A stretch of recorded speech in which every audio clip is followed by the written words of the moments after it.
Hey guys, welcome back to Electrical Car Repair Live. Thank you guys for watching and subscribing to the channel. Today will be super helpful video to any of you having a Jeep Compass, Patriot or Dodge Dart guys with a 6-speed automatic transmission, and you want to know what are the symptoms of bad transmission clutch. All that will be covered in this video today, so make sure to stay until the end and we'll explain what it is, everything from start to finish, and why you should change your transmission fluid quite often, otherwise you may say bye-bye to your transmission.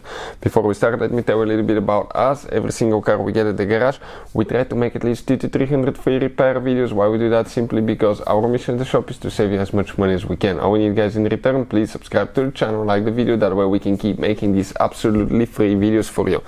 Let's say you guys need to buy any parts, tools for your car, transmission fluid, anything, check out the link in the description of the video below. That's where we get our tool supplies from, and you can save quite a bit of money. So let's go ahead and explain the symptoms of bad transmission clutch and how it can affect your Jeep Dodge vehicle as well. So this is the transmission. We drain the transmission fluid. Now let me tell you quick, guys, right here you can see there's a transmission filter that you cannot replace. The only way to replace is to remove the transmission from the engine, separate the transmission from the bell housing, which practically is rebuilding the whole transmission to change the filter. So change your fluid quite often, because right there, you can see those swirls. That's actually contamination from the clutches, guys, that slowly deposits things in the valve body, the solenoids, turns into kind of like a grinding paste. It will wear out the clutches even faster, and you can say bye-bye to your transmission. We have a special video that explains how often to change transmission fluid on Jeep Compass, Jeep Patriot, and also Dodge Dart as well. So the symptoms of bad clutches, guys, the clutch pack is right here. Those are the clutches. Is slipping is the number one thing. If when they start going bad at first, they will get thinner.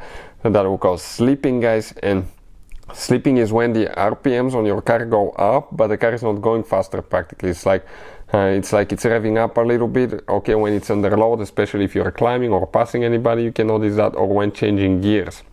Another thing, every time the transmission clutches slip, that releases heat, which will be cooled by the transmission fluid, which can cause overheating. So overheating transmission can be caused by slipping clutches as well, and in some cases the transmission may not even engage in gear if the clutches are really bad. So the most common one is slipping, guys, symptoms of bad transmission clutches. So hopefully the video will be helpful to any of you trying to find that information. Thank you guys for watching, and see you next time.